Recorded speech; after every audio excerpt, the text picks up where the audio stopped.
우리는 지난주에 우리의 정체성을 이야기하면서 나는 하나님의 자녀다 라는 말씀을 함께 나눴습니다. 어떠세요? 한 주간 하나님의 자녀다운 삶을 사셨습니까? 열매를 맺으셨나요? 아니면 머뭇머뭇거리면서 여전히 그 자리에 머물고 계시나요? 사실 우리의 삶에 하나님의 말씀대로 반응하는 것이 참 귀하고 복되지만 안타깝게도 우리의 삶을 끊임없이 이렇게 옥죄이거나 아니면 발목을 붙잡는 수많은 문제들 아니면 감정들이 우리의 삶에 나타나게 됩니다. 그러다 보니 믿음으로 나아가지 못하고 오히려 걸려 넘어지다던가 출발도 하지 못하는 그런 현실들을 우리가 겪기도 하죠. 근데 이런 모든 것들을 방해하는 수많은 것들 중에 가장 우리를 힘들게 하는 것이 있다라면 그게 바로 우리 속에 끊임없이 찾아오는 죄책감이라는 것입니다. 여러분, 죄책감 사실은 다 나쁜 것이 아니죠. 어떤 죄책감은 참된 죄책감이 있습니다. 이 참된 죄책감은 하나의 핵심 방향으로 흘러갑니다. 바로 하나님께죠. 나의 삶이 하나님 안에서 잘못됐다는 것을 성령님을 통하여 깨닫게 되어지고 그 깨달음을 가지고 하나님 앞으로 나아가며 회개하며 그 마음을 하나님 앞에 내려놓도록 하는 그 출발점이 되는 게 참된 죄책감입니다. 그러니까 하나님께로 나아가는 죄책감이에요. 근데 이 죄책감 중에 나쁜 게 뭐냐? 거짓된 죄책감이 있다는 것입니다. 이 거짓 죄책감의 가장 무서운 것은 우리를 하나님께로 이끌어가는 것이 아니라 하나님으로부터 멀어지게 만드는 문제를 일으키는 게 거짓 죄책감입니다. 특별히 이 거짓 죄책감, 우리의 믿음을 참 많이 무너뜨리게 되어지죠. 여러분, 죄의 용서 이미 끝났습니다. 그러나 문제는 그 죄책감은 용서 이후에 우리의 삶을 공격한다는 것입니다. 즉 하나님의 선언, 하나님의 말씀 이후에 너는 용서받았다, 너는 이미 하나님의 자녀로서 그 모든 문제가 해결됐다라는 하나님의 선언을 교묘하게 바꿔버리는 거예요. 너 정말 용서받았어? 너 정말 하나님이 용서하셨어? 라는 질문을 던져서 그 용서를 무효화시켜버리는 것, 이게 죄책감이에요. 또 그뿐만 아니라 이 죄책감은요, 하나님에 대한 신뢰를 끊어버려요. 히브리서 4장 16절 말씀에 은혜의 보좌 앞에 담대히 나아갈지어다 라고 성경은 말씀하죠. 근데 죄책감은 그 목표가 무엇이냐면 담대함을 없애버리는 거예요.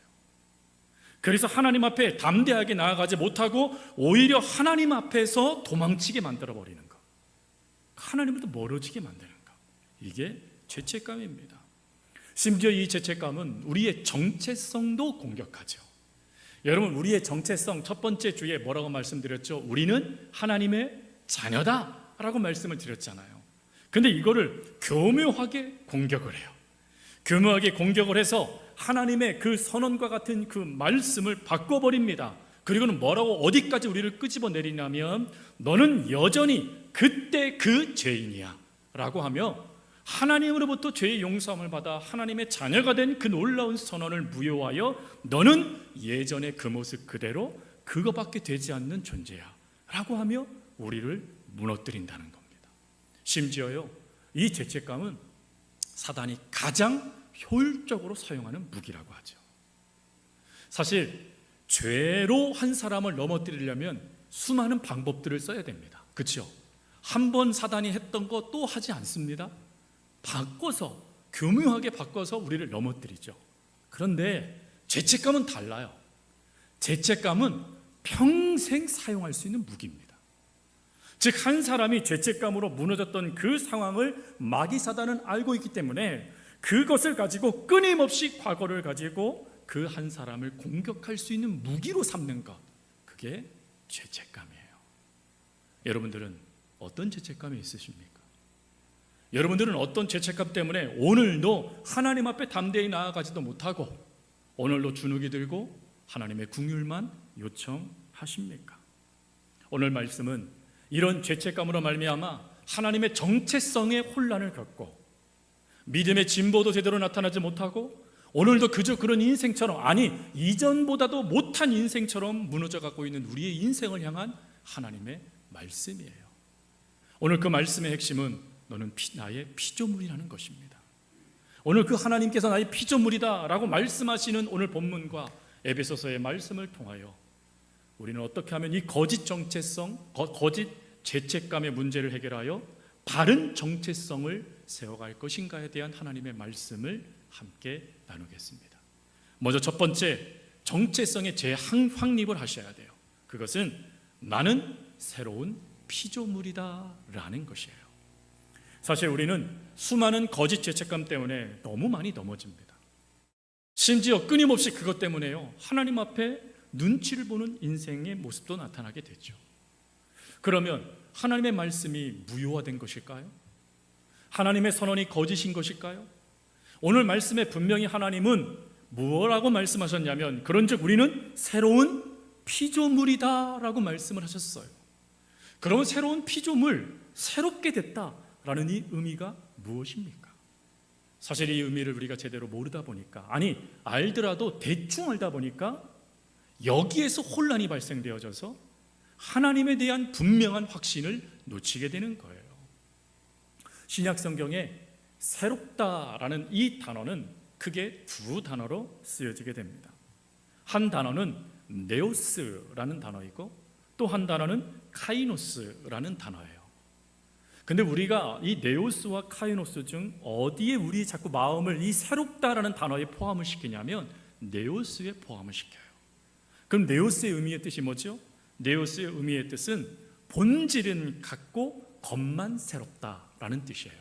쉽게 리모델링을 생각하시면 돼요. 여러분, 집을 리모델링하게 됐을 때 그 본질, 뼈대는 그대로 둬요. 그 대신 뭐를 바꾸죠? 겉을 바꿉니다. 눈에 보이는 것을 바꿔요. 그게 네오스예요. 본질은 바뀌지 않는데 겉이 바뀐 것. 근데 우리는 이 네오스의 정의를 따라가요. 우리의 옛 모습은 바뀌지 않았는데 이 겉모습이 하나님이 우리를 바꿔주신 거야 생각하는 거예요, 여러분. 하지만 오늘 본문, 그런즉 너희는 새로운 피조물이다 라고 말씀하실 때 이 새로운은 네오스라는 단어가 아니라 카이로스라는 단어를 썼어요. 카이노스라는 이 단어의 의미는 어떤 의미냐면 본질적으로 완전히 새로운 존재가 되다라는 뜻이에요. 쉬운 말로 재건축이에요. 재건축. 완전히 그 아파트를 무너뜨려 버려요. 완전히 땅을 파헤쳐 버려요. 그리고 어찌합니까? 새로운 도면을 가지고 새로운 건물을 짓지요. 바로 그걸 말씀하시는 거예요.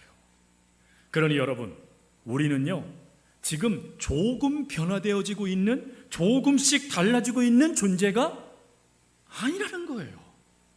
우리는 예수 그리스도를 믿고 예수님 안에 들어오는 순간부터 이미 완전히 다른 존재라는 것입니다.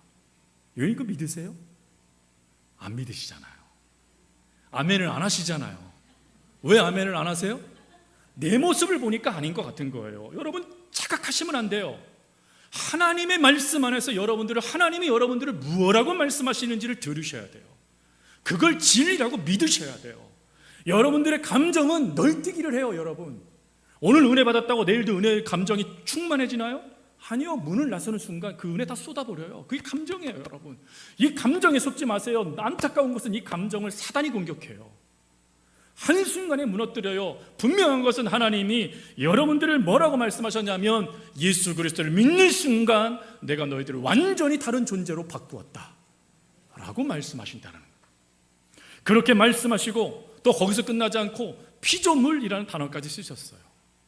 여러분, 이 피조물, 이 단어가요 창세기 1장에는 어떤 단어로 쓰여졌냐면 창조하시다라는, 창조라는 단어로 쓰여졌어요. 즉 완전히 무에서 유를 만드신 것, 이게 창조잖아요. 여러분들을 그렇게 만드셨대요. 단지 여러분들의 그 종이에 여러분들이 무엇인가 실수한 그림을 지우개로 지워서 흔적이 남는 게 아니라 완전히 새로운 용지로 바꿔주신 거예요. 그게 여러분들이라는 겁니다. 안 믿으셔도 하나님이 그렇게 하셨어요. 그렇게 하시겠다 말씀하셨어요. 분명한 것은 여기에는 나의 어떠한 노력도 포함되지 않아요. 하나님께서 일방적으로 내가 그렇게 너희들을 바꿨다라고 말씀하시는 선언이 담아져 있는 게 바로 새로운 피조물이라는 것입니다. 그러면 질문하죠. 내 과거는 그럼 어떻게 되는 것입니까? 오늘 본문은 뭐라고 말하죠? 이전 것은 지나갔으니. 여기서 이 지나가다라는 이 단어가 완료형이에요. 완료형. 무슨 말이죠? 이미 끝났다. 여러분들이 예수님을 믿기 전에 그 죄의 값, 예수님을 믿기 전에 그 죄의 문제, 예수님을 믿기 전에 그 죄로 말미암아 겪었던 수많은 죄책감, 그 모든 것들을 하나님이 뭐 하셨대요? 끝내셨대요. 여러분, 끊어버리셨대요. 완전히 없애주셨대요. 여러분, 그러니 과거에 예수님을 믿기 전에 여러분들이 죄로 말미암아 경험했던 수많은 죄책감을, 그 문제는 이미 뭐 된 거예요? 해결된 거예요. 여러분, 안 믿으시니까 저 따라해 보세요.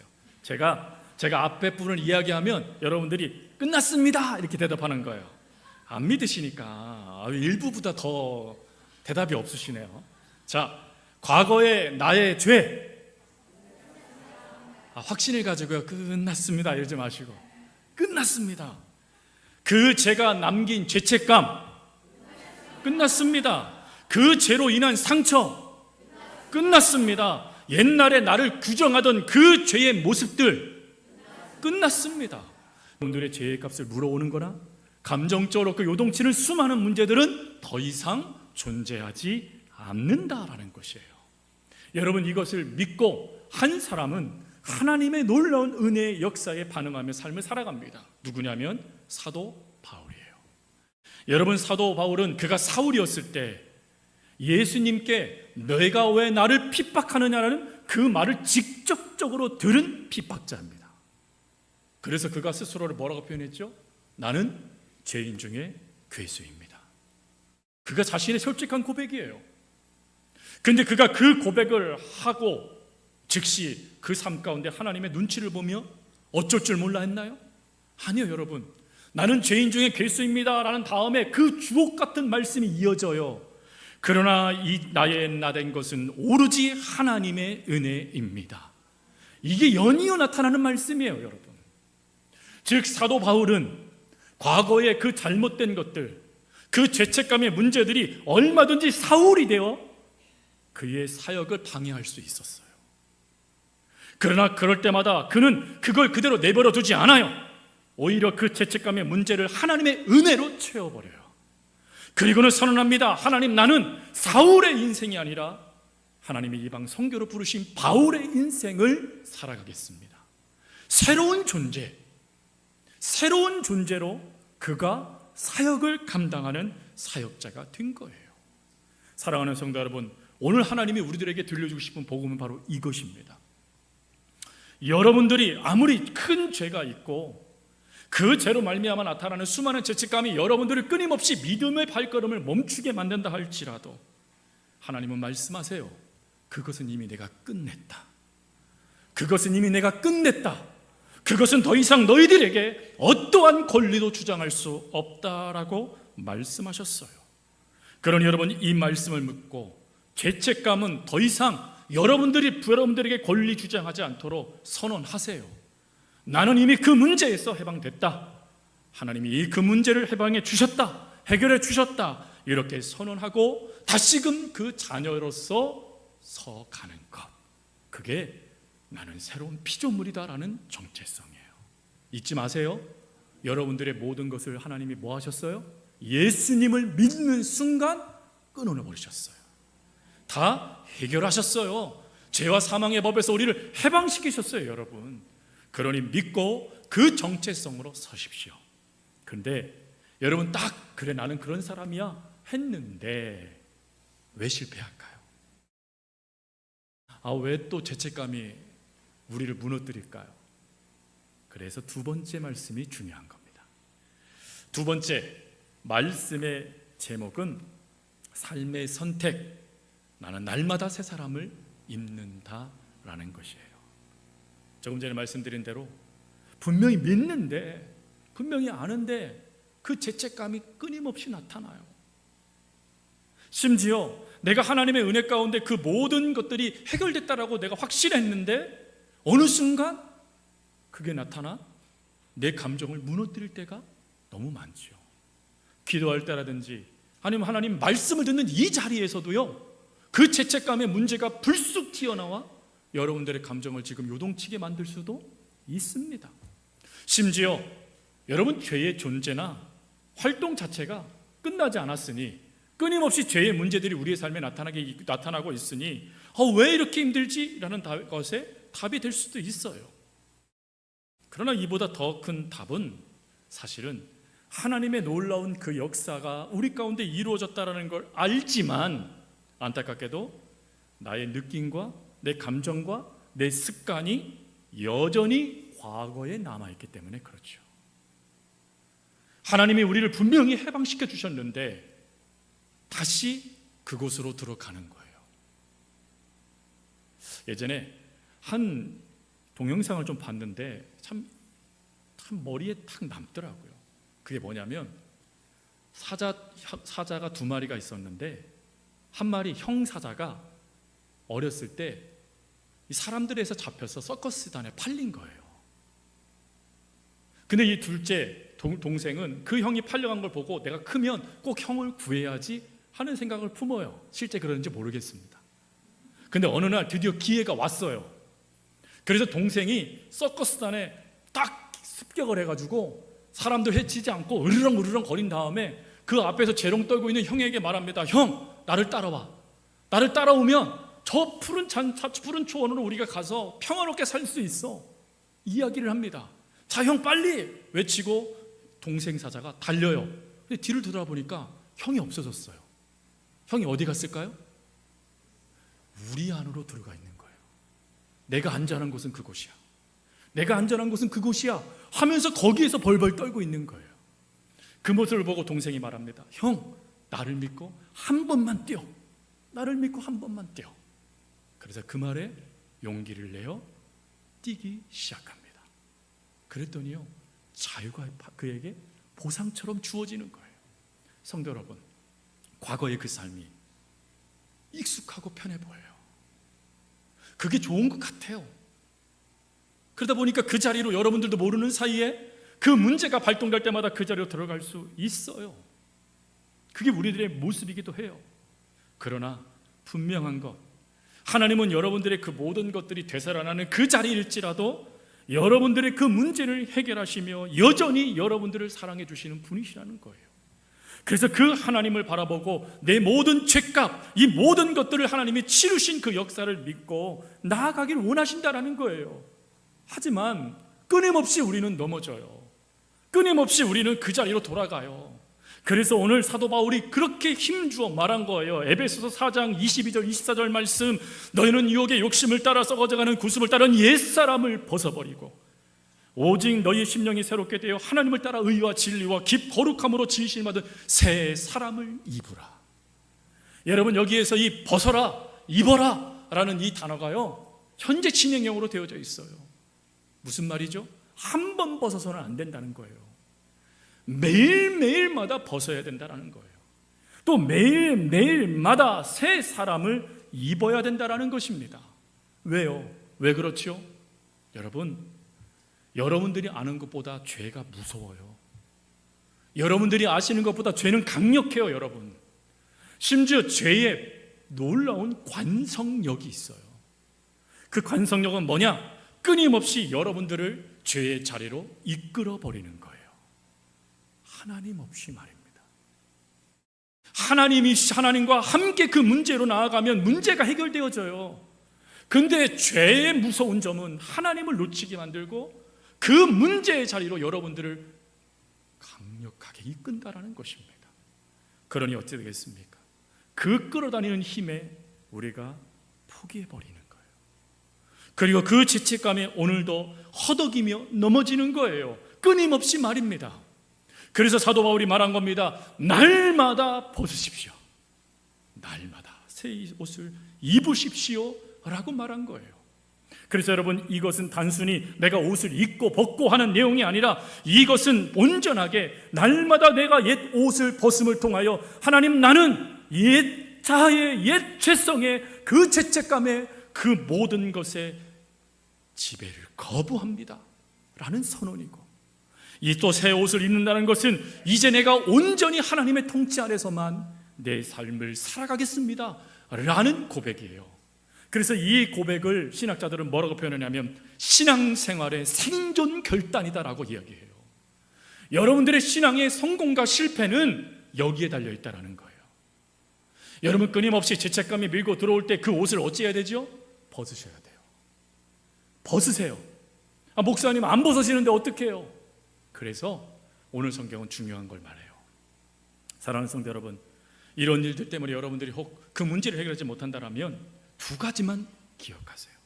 첫 번째, 십자가의 확실한 사실을 기억하십시오. 예수님께서 이미 여러분들의 모든 죄값, 죄책성의 모든 것들을 다 어떻게 하셨다고 말씀하셨죠? 끝냈다라고 말씀하셨잖아요. 그래서 우리가 지난주에 골로새서 말씀을 읽으신 거잖아요.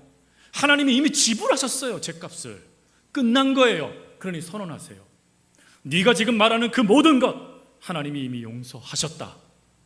이미 그 모든 것도 하나님이 끝내셨다 라고 하여 감정이 아닌 십자가를 바라보며 그 문제를 터세요. 그리고 두 번째가 중요해요. 성령님의 도우심을 구하십시오.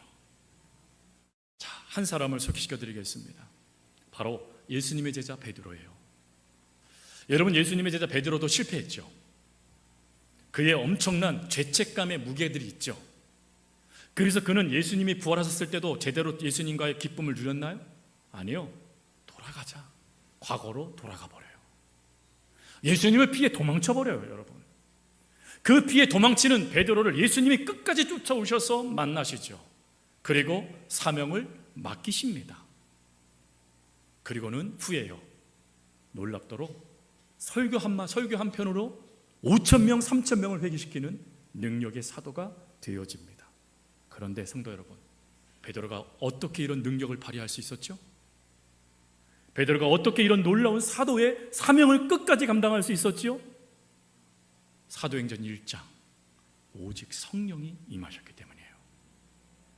사랑하는 성도 여러분, 그 성령님이 지금 어디에 계십니까? 여러분들이 집에 계십니까? 어디 계세요?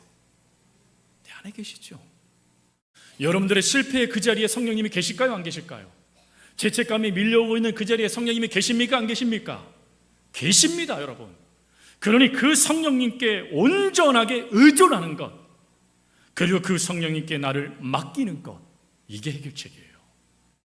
그 맡김으로 베드로가 위대한 사도가 되었던 것처럼 우리들도 하나님께 내 모든 것들을 성령님께 맡기게 되어졌을 때 성령님께서는 능력 가운데 여러분들에게 새 옷을 입혀주세요. 그리고 그 입혀주신 옷을 통하여서 그 삶을 살아갈 수 있도록 능력을 주신다는 것입니다. 그러니 사랑하는 성도 여러분, 하나님의 새로운 피조물 된 성도 여러분, 성령님을 의지하여 성령님께 모든 걸 맡기며 그 걸음을 걸어가세요. 그러면 여러분들은 반드시 하나님의 자녀다운 삶을 성령님의 능력으로 살아갈 수 있게 되어주실 거예요. 그리고 끊임없이 여러분들이 공격하는 죄책감의 문제가 주어지면 선언하세요. 십자가를 볼 때마다 감사하세요. 나는 이미 예수 그리스도의 십자가의 보혈로 내 죄가 용서함 받았다.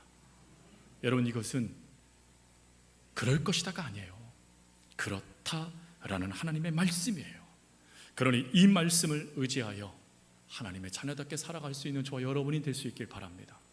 이 말씀을 의지하여 어떤 순간에도 죄책감으로 주눅드는 인생이 아니라 오히려 기뻐하며 하나님을 찬양하며 하나님 앞에 나아갈 수 있는 새로운 그리스도인의 삶을 살아갈 수 있는 저와 여러분들의 삶이 되어줄 수 있기를 간절히 주님의 이름으로 축복합니다. 오늘 말씀을 의지해서요 함께 찬양했으면 좋겠어요.